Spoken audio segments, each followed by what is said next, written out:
행정안전부 경찰국 신설에 반대하면서 전국 경찰서장 회의를 주도한 유사명 총경이 대기 발령 조치됐고 참석자들은 감찰을 받게 됐습니다. 총경에 이어서 경감과 경위 등 준강급 간부들도 이번 주 토요일에 회의를 열기로 했습니다. 경찰 내부의 반발이 거셉니다. 윤석열 정부 출범 후 첫 대정부 질문이 오늘부터 사흘 동안 열립니다. 첫날인 오늘은 정치, 외교, 통일, 안보 분야를 다룹니다. 행정안전부 내 경찰국 신설과 탈북 어민 북송 사건, 대통령실 사적 채용 논란 등을 놓고 치열한 공방이 예상됩니다. 코로나19가 다시 급격하게 퍼지면서 오늘부터 다시 방역이 강화됩니다. 요양시설에서는 대면 접촉 면회를 할 수 없고 해외에서 국내로 들어오는 사람들은 입국하는 날 바로 PCR 검사를 받아야 합니다. 월요일인 오늘은 가끔 구름이 끼고 소나기가 오는 곳이 있겠습니다. 사실상의 장마가 끝나면서 서울의 낮 기온은 33도, 대구는 34도까지 치솟겠습니다. 주 후반부로 갈수록 기온이 더 오르면서 무덥겠습니다.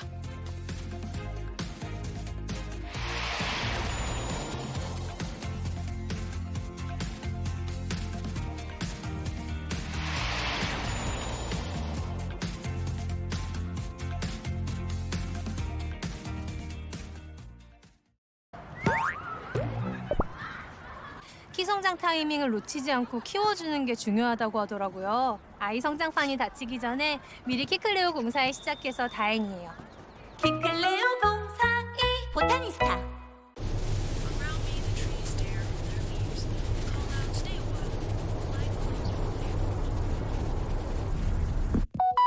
자코모를 쓴다는 건 이런 것. 자코모.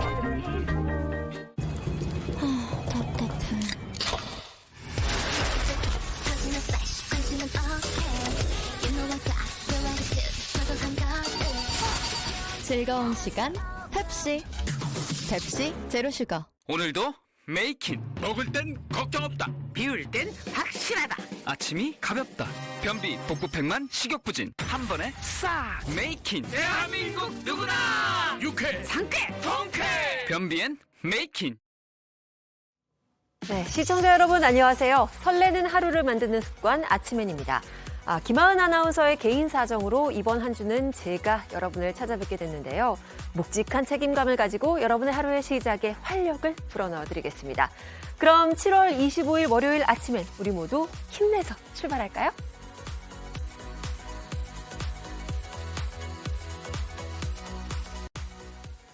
경찰국을 새로 만들겠다는 정부의 계획이 여러 가지 파장을 낳고 있습니다. 먼저 박사라 기자입니다.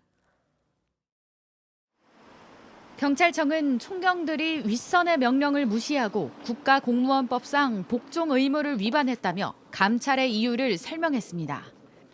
전국 총경회의가 열리고 2시간 뒤 해산을 지시했지만 현장에 있던 56명의 경찰이 이를 듣지 않고 입장문까지 발표했다는 겁니다.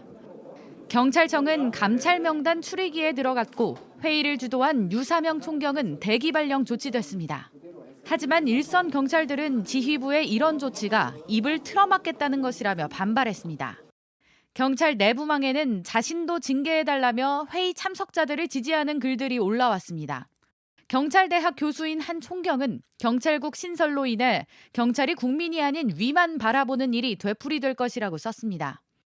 윤희근 경찰청장 후보자에 대해선 장관과 대통령만 바라보는 청장을 원하지 않는다며 사퇴를 촉구하는 목소리가 나왔습니다. 이번 사태가 단순히 내부 갈등을 넘어 경찰 중립성 자체가 훼손될 수 있다는 위기감이 조직 전체로 퍼지는 분위기입니다.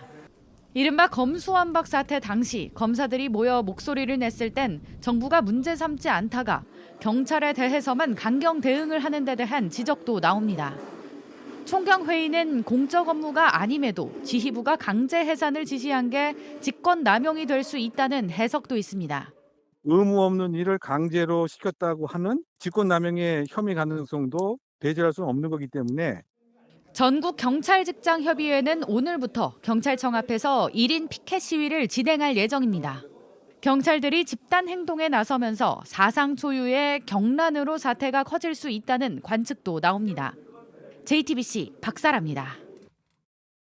경찰 내부에서 경찰국 신설에 대한 반발이 거세지는 가운데 총경에 이어서 경감, 경위 등 중간, 초급 간부들도 회의를 열겠다고 밝혔습니다. 서울 광진경찰서 소속 김성종 경감은 어제 경찰 내부망에 글을 올려서 이번 주 토요일인 30일에 아산 경찰인재개발원에서 전국 팀장급 회의를 열겠다고 밝혔습니다. 회의 참석자들은 경찰국 신설이 정당한지, 또 지난 총경회의에 참석한 사람들에 대한 징계와 감찰이 정당한지 등을 논의할 계획입니다. 이런 상황에 대해서 김대기 대통령 비서실장이 입장을 밝혔습니다. 총경회의는 부적절한 행위다. 검수완박으로 경찰의 힘이 세진 만큼 견제가 필요하다고 했습니다. 갑작스러운 대기 발령에 배후가 있다는 논란까지 나오고 있는 가운데 대통령실까지 나서면서 여야의 싸움이 더 커질 것으로 보입니다. 배양진 기자입니다. 갑작스런 기자간담회에 참석한 김대기 대통령 비서실장은 전국 경찰서장 회의를 두고 부적절한 행위라고 말했습니다. 김 실장이 기자들 앞에서 현안에 대한 입장을 밝힌 건 처음입니다. 김 실장은 또 부처보다 힘이 센 청 중 하나로 경찰청을 꼽으며 검수완박으로 경찰청이 가장 힘이 셀지도 모르는데 견제와 균형이 필요하지 않나 생각한다고도 했습니다. 또 다른 대통령실 관계자도 서장 회의는 해산 지시를 명백하게 어긴 공무규정 위반이란 점에서 검수완박 국면에서 열린 평검사 회의와는 다르다고 했습니다. 이번 회의 참석자들에 대한 경찰청의 조치는 물론 경찰국 설치 강행에 무게를 싣고 있는 것으로 해석됩니다. 여당도 지원 사격에 나섰습니다. 경찰 출신인 한 국민의힘 의원은 JTBC에 일부 정치경찰의 행태는 금도를 벗어났다며 행위에 대해 책임을 져야 한다고 했습니다. 야당은 전두환 정권식 대응이라며 강하게 반발했습니다. 전두환 정권식 경고와 직위 해제로 대응한 것에 대해서 대단히 분노합니다. 경찰의 중립성을 위해서 용기를 낸 경찰서장들에 대해서 제재가 가해진다면 민주당은 좌시하지 않겠습니다. 이재명 의원도 민생 치안 현장에서 애쓰는 경찰 공무원들의 사기를 떨어뜨릴 대기 발령 조치부터 중단하라고 했습니다. 야당에선 이상민 장관에 대한 해임 건의안까지 거론하고 있는 만큼 경찰국 신설과 경찰의 반발, 이에 대한 윤석열 정부의 강경 대응이 개정부 질문을 앞둔 정치권에 큰 쟁점이 될 걸로 보입니다. JTBC 배양진입니다. 네, 다음 소식입니다. 오늘부터 사흘 동안 윤석열 정부의 첫 대정부 질문이 열립니다. 첫날인 오늘은 정치, 외교, 통일, 안보 분야를 다룹니다. 경찰국 신설을 비롯해서 탈북 어부 강제 북송과 대통령실의 이른바 사적 채용 등을 놓고 치열한 공방이 예상되는데요. 유미애 기자입니다. 정권 교체로 5년 만에 공수가 바뀐 여야는 대정부 질문을 앞두고 주말부터 날선 공방전을 예고했습니다. 국민의힘에서는 안보 문란 또 이 경제 위기의 책임에 대해서 어떤 원인 때문에 이 결과들이 초래됐는지를 정확하게 규명을 하고 어느 현안 하나하나가 가볍지 않다 저는 이렇게 보고 있습니다. 아마 각 분야별 대정부 질의가 매우 불꽃일 것 같아요. 첫날인 오늘은 정치, 외교, 통일, 안보 분야입니다. 국민의힘은 서해 공무원 피격 사건, 탈북어민 강제 북송 등 지난 정부 시절 대북 사건 관련 의혹을 집중 추궁할 예정입니다. 이를 위해 관련 TF에서 활동한 하태경, 태용호 의원이 질의자로 나섭니다. 민주당은 대통령실 사적 채용 논란 등을 인사농단으로 규정하고 집중 공세에 나설 계획입니다. 문재인 정부 마지막 법무부 장관이자 당 법치농단 저지대책 단장을 맡고 있는 박범계 의원이 질의자로 나서 한동훈 장관과 맞대결을 펼칠 예정입니다. 특히 주말 동안 이슈가 됐던 경찰국 설치와 경찰 내부 반발도 핵심 쟁점이 될 전망입니다. 내일은 경제 분야 대정부 질문입니다. 여야 모두 현 경제 위기에 대해 상대 정부의 책임을 묻겠다는 전략인데 민주당은 부자, 대기업 감세 프레임을 앞세워 공격할 예정입니다. 교육, 사회, 문화 분야를 다루는 모레는 인사청문회 없이 임명된 박순애 사회부총리 겸 교육부 장관을 둘러싸고 음주운전 의혹 등 사실상의 청문회 자리가 될 것으로 보입니다. JTBC 유미입니다. 밤사이 내린 비를 끝으로 올해 장마가 사실상 끝났습니다. 이제 본격적인 찜통 더위가 찾아오는데요. 당장 오늘부터 서울의 수온주가 33도, 대구는 34도까지 치솟겠고 주 후반으로 갈수록 기온은 더 오르겠습니다. 이재승 기자입니다. 최근 장마 전선의 영향으로 흐린 날이 많고 비도 자주 내리면서 더위의 기세가 다소 누그러졌습니다. 비교적 시원해졌죠. 예. 비 내리고 그쳐서 좀 시원해졌나 싶었는데 습한데 좀 시원하다. 날씨도 그렇게 안 덥고 어제 창문 열고 잤는데 아침에 살짝 쌀쌀했던 것 같아요. 밤사이 내륙 일부 지역엔 또 한 차례 장맛비가 내렸습니다. 하지만 이번 비를 끝으로 사실상 올해 장마는 끝난 것으로 보입니다. 이제부터는 본격적인 폭염에 대비해야 합니다. 당장 오늘 서울의 낮 기온은 33도, 대전과 광주는 32도, 대구는 34도까지 치솟겠습니다. 강원 영서와 충북, 경상도에는 폭염특보도 발효 중입니다. 주 후반으로 갈수록 기온은 더 오르겠습니다. 기상청은 북태평양 고기압이 한반도를 완전히 덮게 되는 오는 수요일쯤 장마가 완전히 종료될 것으로 전망했습니다. 장마는 끝나지만 폭염과 함께 국지성 호우도 조심해야 합니다. 고온다습한 공기가 한반도를 덮은 데다 강한 햇볕이 내리쬐면서 대기가 매우 불안정해지기 때문입니다. 야외 활동이 많은 휴가철이니만큼 갑작스레 쏟아지는 게리라성 호우에 대한 철저한 대비가 필요합니다. JTBC 이재승입니다. 네, 이번에는 미래에셋증권 연결해서 지난주 미국 증시의 흐름, 또 이 흐름이 이번 주 주가에 미칠 영향, 또 주요 일정 등을 알아보겠습니다. 서상영 본부장 연결합니다. 안녕하세요. 네, 안녕하십니까. 지난 금요일에 미국 증시가 기술주 중심으로 하락했습니다. 흐름이 어땠나요? 일단 미증시는 경제지표 둔화에 따른 경기 침체 이슈가 부각된 가운데 스냅과 시게이트 영향으로 대형 기술주 및 반도체 업종 중심으로 하락을 했습니다. 그렇지만 FOMC와 대형 기술주 실적 발표를 앞두고 우려와 기대 심리가 부각된 가운데 반발 매수가 여전히 진행돼 장 후반 낙폭을 일부 축소했고요.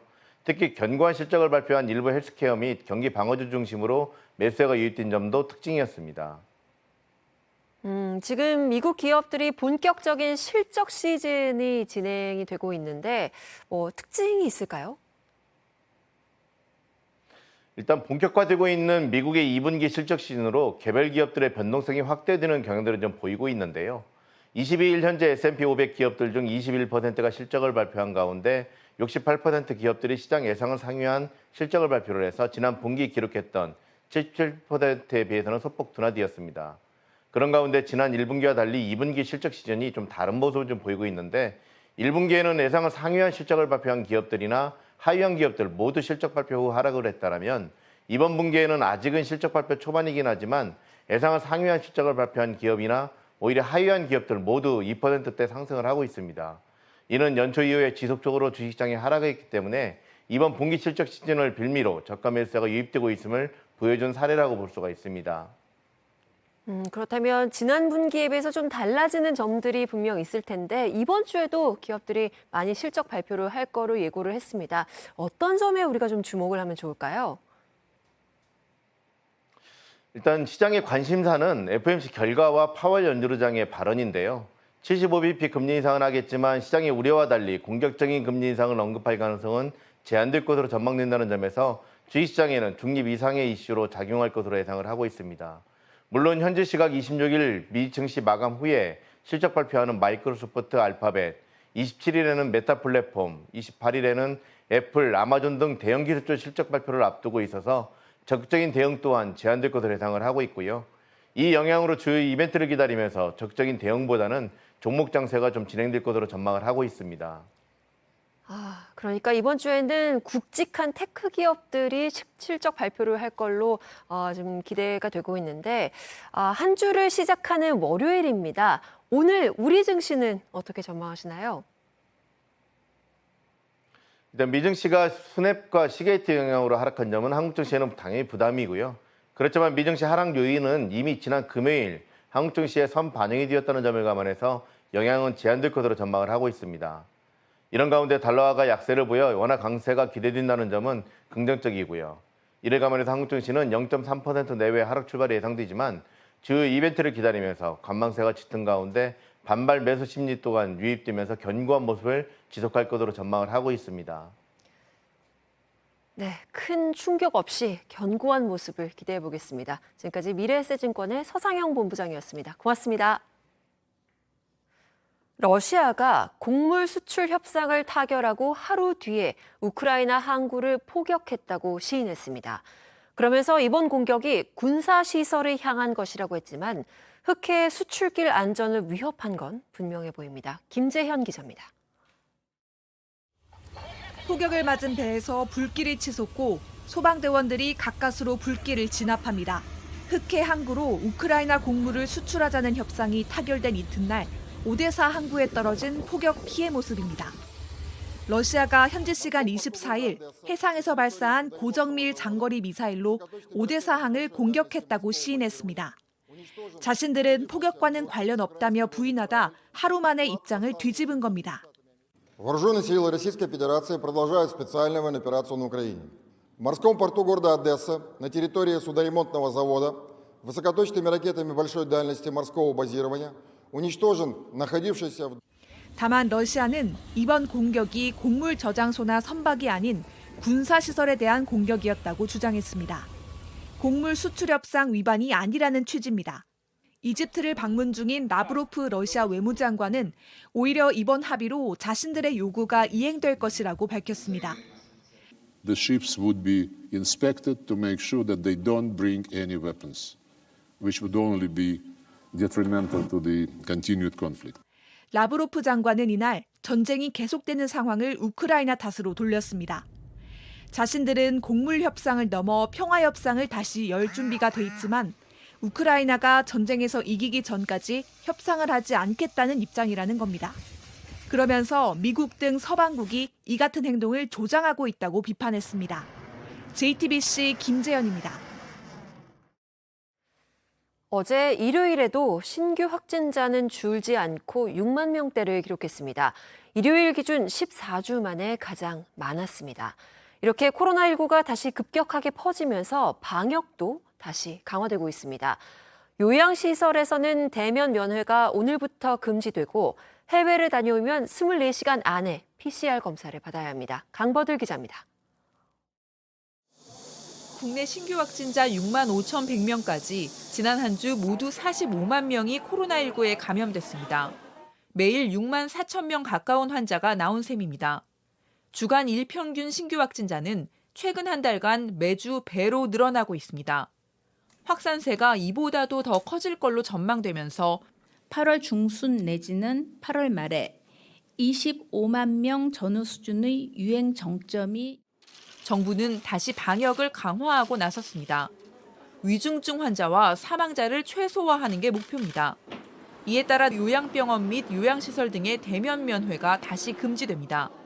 필수적인 외래 진료가 아니면 입소자들은 외출할 수 없고 종사자들은 매주 PCR 검사를 받아야 합니다.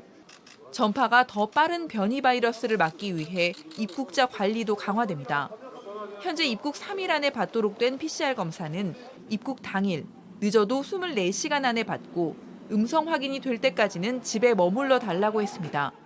휴가철을 다녀오시되 특히 60세 이상 고령층의 경우에는 4차 접종까지 꼭 예방접종을 받으시고 정부는 일상을 유지하면서 피해를 줄이려면 백신을 맞아야 한다고 강조하고 있지만 60세 이상 고령층에서도 4차 접종률은 40%가 안 되는 상황입니다. JTBC 강버들입니다.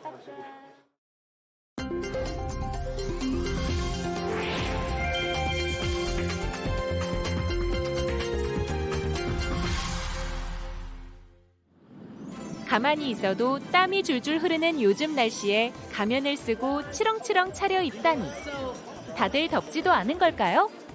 만화에 대한 열정이 더 뜨겁기 때문에 괜찮은가 봅니다. 미국 캘리포니아주 샌디에이고에서 만화와 SF 영화 애호가들의 최대 축제인 코미콘이 열렸는데요. 코로나 이후 완전한 대면 행사 형식으로 돌아온 것은 무려 3년 만입니다. 다만 코로나가 최근 미국에서 재확산함에 따라 마스크 착용을 의무화하고요. 백신 접종 증명서와 코로나 음성 확인서를 제출한 경우에만 행사장 입장을 허용했는데요. 주최 측은 올해 행사에 13만 명이 참가해 코로나 이전 수준을 회복했다고 전했습니다. 이스라엘의 한 주택 수영장에서 파티가 열렸습니다. 그런데 한창 노는 중인데 물이 빠지네요. 튜브와 공도 빠르게 휩쓸려 가는데요. 사실은 수영장 바닥에서 갑자기 싱크홀이 발생한 겁니다. 당시 50여 명이 놀고 있었는데요. 30대 남성 한 명이 손 쓸 틈도 없이 구멍으로 빨려 들어가 실종됐다가 숨진 채 발견됐습니다. 경찰은 집주인이 적절한 허가를 받지 않은 채 수영장 시설을 지었다고 보고 정확한 사고 경위를 조사하고 있습니다. 자동차도 바퀴 2짝만으로 달릴 수 있나 보네요. 이것도 모자라 창을 통해 한 남성이 나오더니 공구를 들고 타이어를 풀기 시작합니다. 이탈리아에서 온 차량 정비 고수들인데요. 넘어질 듯 말 듯 자동차가 아슬아슬하게 주행하는 사이 1분 17초 만에 뚝딱 타이어 교체에 성공하며 이 분야 세계 기록을 세웠습니다. 다시 봐도 자칫 다칠 수 있겠다 싶을 만큼 아찔하죠. 아무래도 환상의 호흡이라는 건 바로 이들을 두고 하는 말인 것 같네요. 지금까지 AI가 픽한 세상, 제나가 전해드렸습니다.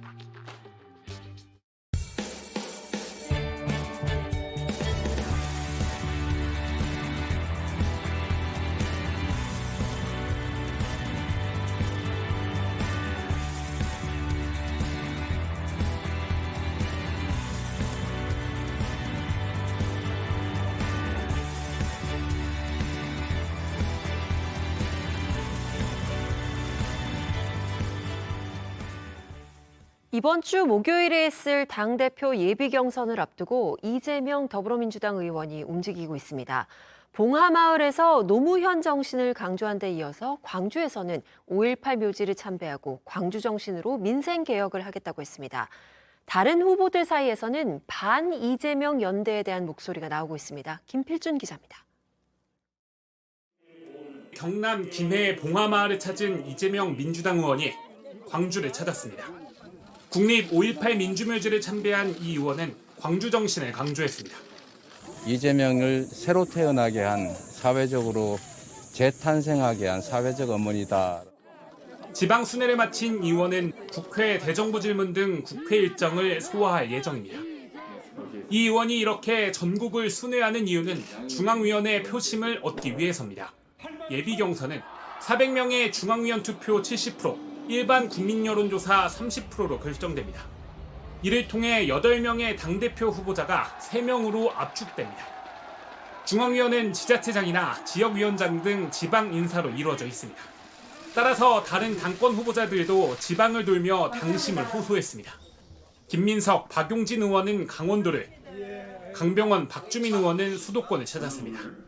반 이재명 연대도 속도를 내고 있습니다.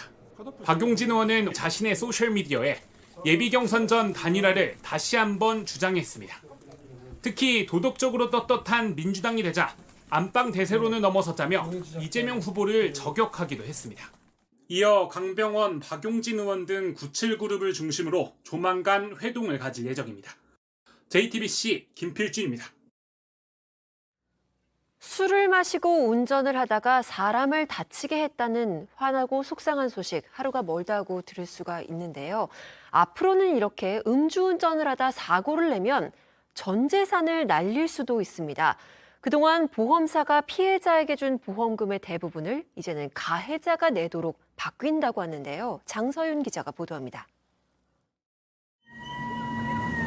운전대에서 쨘다. 좀 치겠는데? 사흘 전 압구정 로데오 거리 인근 경찰의 음주 단속을 피해 도망치던 차량에 행인 2명이 다쳤습니다. 하지만 술을 마신 운전자가 행인을 치어도 지금까진 보험금으로 처리할 수 있었습니다. 2년 전 부산에서는 대마를 흡입해 환각 상태로 달린 운전자가 7종 추돌 사고를 내고 7명을 다치게 했습니다. 피해자들에겐 8억 원 넘는 보험금이 지급됐지만 가해자는 보험에 가입돼 있어 사고 부담금을 한 푼도 내지 않았습니다. 하지만 앞으론 음주운전자나 마약을 한 운전자의 사고 부담금이 대폭 오릅니다. 원래는 음주운전을 하다 사망사고를 낸 경우 의무보험 1억 5천만 원 한도 내에서 1천만 원의 부담금을 냈습니다. 하지만 개정안이 시행되면 가해자는 1억 5천만 원, 한도 전액을 부담합니다. 사실상 보험 혜택을 받지 못하는 겁니다. 재물을 파손해도 마찬가지입니다. 원래는 최대 500만 원만 내면 됐는데 이젠 2천만 원을 내야 합니다. 국토교통부는 오는 28일부터 이런 내용을 담은 자동차 손해배상 보장법을 시행한다고 밝혔습니다. 음주운전뿐 아니라 마약, 약물, 무면허 뺑소니 등 모든 사고의 부담금이 높아집니다. 지금까지는 사고 건당 부담금을 부과했는데 앞으로는 사망 부상자가 몇 명인지에 따라 부담금이 달라집니다. 개정안은 28일 이후에 맺은 보험부터 적용됩니다. JTBC 장서연입니다. 최근에 부동산 가격이 떨어지면서 이른바 깡통 전세 위험이 커지고 있습니다. 윤석열 대통령이 깡통 전세 같은 전세 사기를 강력하게 단속하라고 지시를 했고 경찰이 특별 단속에 나서기로 했는데요. 이런 전세 사기를 당하지 않으려면 어떤 점에 주의해야 할지 권혁중 경제평론가와 자세하게 알아보겠습니다. 안녕하세요. 네, 안녕하십니까.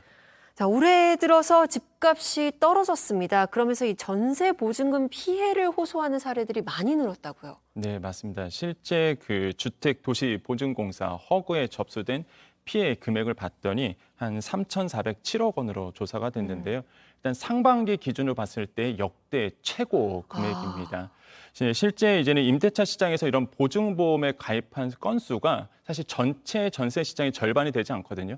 그러면 실제 피해 금액을 본다 그러면 더 많을 것으로 시장에서는 내다보고 있습니다. 네, 이 깡통 전세를 풀이를 해보면 전세값이 집값보다 비싸져서 세입자가 보증금을 다 못 돌려받는 상황을 통칭하는 건데 요즘 왜 이렇게 이런 일이 많아진 거죠? 일단 금리가 이제 상승을 하고 있습니다. 그러다 보니까 자산 가치가 좀 떨어지거든요. 집값은 이제 하락하고 있고. 근데 전세가 같은 경우에는 최근 몇 년간 상당히 많이 오른 상태입니다. 네. 그러다 보니까 깡통 전세가 좀 많아질 수밖에 없겠고요. 실제 이제는 뭐 지방에 있는 아파트 아니면 소형 빌라 중심으로 먼저 이런 깡통 전세 현상이 많이 일어나고 있다라고 보시면 되겠습니다. 특히 이제 대출금과 전세보증금을 합쳐서 시세의 80%를 초과하게 되면 깡통 전세로 우리가 보통 간주를 하거든요. 네. 이런 부분을 꼭 유념하셔야 되겠습니다. 그러면 그 집주인이 다음 세입자를 못 구하거나 또는 네. 돈이 모자라서 보증금을 다 돌려주지 못하는 경우에는 그럼 세입자는 그 돈을 고스란히 다 날리는 건가요? 실제 이제는 전입신고를 꼭 하셔야 되겠고 그다음에 확정일자를 꼭 받아주시면 일단은 이제 보증금을 지킬 수 있는 1차적인 안전핀을 좀 마련하게 된다라고 보시면 되겠는데요. 근데 그것도 안전하지가 않는 게 선순위자를 꼭 보셔야 되겠습니다. 예를 들어서 시가가 10억 원의 집이 있습니다. 거기서 이제는 대출금이 2억 원이 껴져 있고요. 내가 보증금, 전세보증금을 7억 원에 들어갔다고 간주한다 그러면 보통 이게 경매로 나오게 되면 80%부터 시작하거든요. 그럼 8억 원에서부터 이제는 낙찰이 됐다. 그럼 거기서 선순위자가 만약에 은행이었다고 본다 그러면 일단 2억 원을 빼고 낙찰 금액이 나한테 떨어지거든요.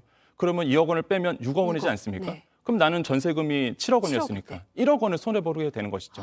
그렇기 때문에 꼭 등기부에 있는 선순위자가 누구인지를 꼭 확인하셔야 되겠습니다.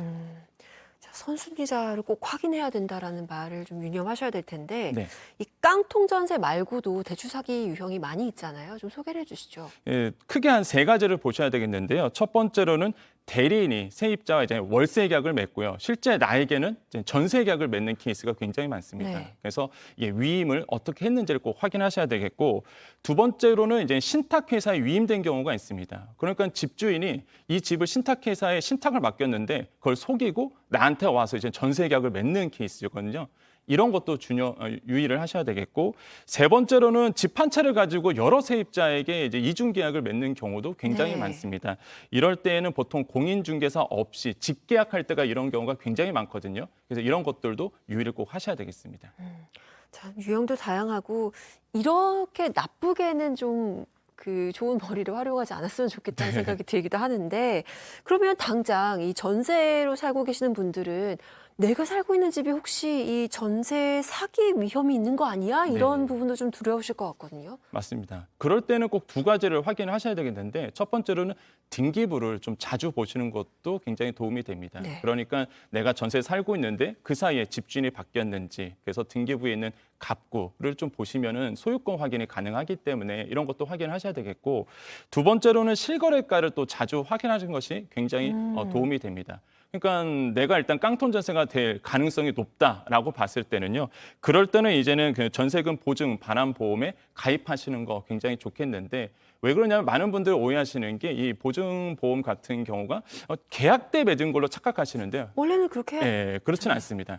네, 전세 기간의 2분의 1이 남겨졌을 때 그가 넘었지 않았다 그러면 가입이 가능하거든요. 그랬더니 2분의 1이 넘었는지 안 넘었는지 계약 기간이 이런 것도 확인하시면 그 전에는 가입이 가능하시니까 후에도 가능하시거든요. 이런 것도 유의를 좀 하셔야 되겠습니다. 그러니까 2분의 1 그 기간을 잘 생각을 해야겠네요. 맞습니다. 넘지만 않으면 중간에도 보험 가입이 가능하다. 그러면 전세 사기를 물론 당해서 피해 보장을 받는 것도 중요하지만 네. 일단 안 당하는 게 최우선이잖아요. 안 당하려면 어떻게 해야 돼요? 첫 번째로는 전세가율이 높지 않은 집. 그러니까 너무 전세금이 높다라고 봤을 때 좀 피하시는 것이 좋겠고요. 두 번째로는 집주인이 대출금이 있는지도 좀 확인하셔야 되겠습니다. 만약에 제가 계약 기간에 융자가 껴져 있는 거예요. 그럼 이제 계약기 때 특약을 하나 거시면 좋습니다. 한마디로 잔금을 치렀을 때에 이제는 상환하겠다. 이런 어떤 특약사항이 있으면 계약서상에 좀 더 안전하겠다라고 말씀을 드리겠고요. 세 번째로는 이제 집주인을 꼭 확인하셔야 됩니다. 사실 이런 경우가 굉장히 많거든요. 안 하시는 경우가. 일단 계약을 했을 때 이제는 계약자가 정말로 집주인인지 꼭 확인을 하셔야 되겠고 그다음에 등기부의 소유주와 내가 제약하는 사람과 직접 맞는지도 확인을 하셔야 되겠고 무엇보다 잔금을 치렀을 때요. 그 잔금을 치르는 통장이 집주인인지 아닌지를 꼭 확인을 하셔야 됩니다. 그리고 또 한 가지 유념을 하셔야 될 게 대리인이 나온 경우가 많거든요. 그럼 그 위임장이 정말로 맞는지 집주인의 인감도 꼭 확인하셔야 되겠다고 말씀을 드리겠고 마지막으로 아까 말씀드렸던 전세 반환 보증보험에 이제는 가입을 하시는 것이 실제 이제 내 보험금을 지키는 거에 굉장히 유리하겠다고 말씀을 드리면서 실제 전세 반환 보증에 가입을 하게 되면요. 1차적으로 이게 문제가 있는지 없는지를 일단 거기서 먼저 확인해 주거든요. 그렇기 때문에 1차적인 어떤 감정을 받는 효과도 나타날 수 있다. 그래서 이러한 점들을 유의하시면은 안전한 전세 계약이 될 것이다라고 생각을 해보겠습니다. 네, 지금 권혁중 평론가께서 여러 가지를 좀 짚어주셨는데 물론 복잡해 보일 수도 있지만 이런 것들을 좀 꼼꼼하게 챙겨야 내가 피해자가 되지 않을 수 있다라는 점 꼭 기억해야겠습니다. 오늘 권혁중 경제평론가와 얘기해봤습니다. 고맙습니다. 네, 감사합니다.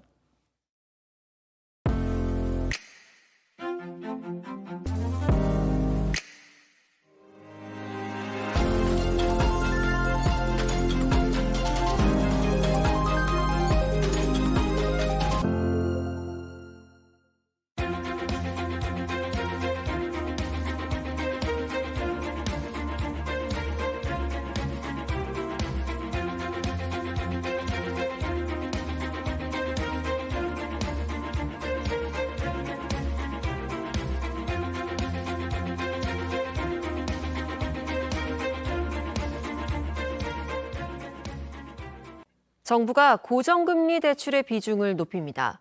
추경호 경제부 총리는 어제 열린 비상거시경제금융회의에서 내년까지 변동금리의 비중을 5%포인트 내려서 73% 아래로 낮출 거라고 했습니다. 또 변동금리를 고정금리로 바꿔주는 안심전환대출을 공급해서 가계부채 부담을 빠르게 줄이겠다고도 했습니다. 이를 위해서 정부와 한국은행은 올해 2천억 원을 넘게 지원하고 내년에도 4천억 원을 추가로 출자할 계획입니다. 기업은행과 신용보증기금 등 금융기관들이 코로나19로 피해를 본 소상공인들에게 2년 동안 총 41조 원대의 정책 자금을 지원하기로 했습니다. 금융위원회는 어제 이런 내용을 담은 자영업자 소상공인 맞춤형 금융지원 방안을 공개했습니다. 신용보증기금은 3조 2천억 원이 넘는 특례 보증을 지원하고 기업은행은 높은 금리에 부담을 느끼는 소상공인을 대상으로 대출 금리를 낮춰줄 예정입니다. 끝으로 날씨입니다. 오늘 가끔 구름이 끼고 소나기가 오는 곳이 있겠습니다. 사실상 장마가 끝나면서 서울의 낮 기온은 33도, 광주는 32도, 대구는 34도까지 지속했습니다. 주 후반으로 갈수록 기온은 더 오를 것으로 보이는데요. 여기에 국지성 호우가 자주 쏟아질 수 있어서 조심하셔야겠습니다. 네, 7월 25일 월요일 아침에는 여기서 모두 마무리하고 내일 다시 찾아뵙겠습니다. 오늘도 함께해 주신 여러분 고맙습니다.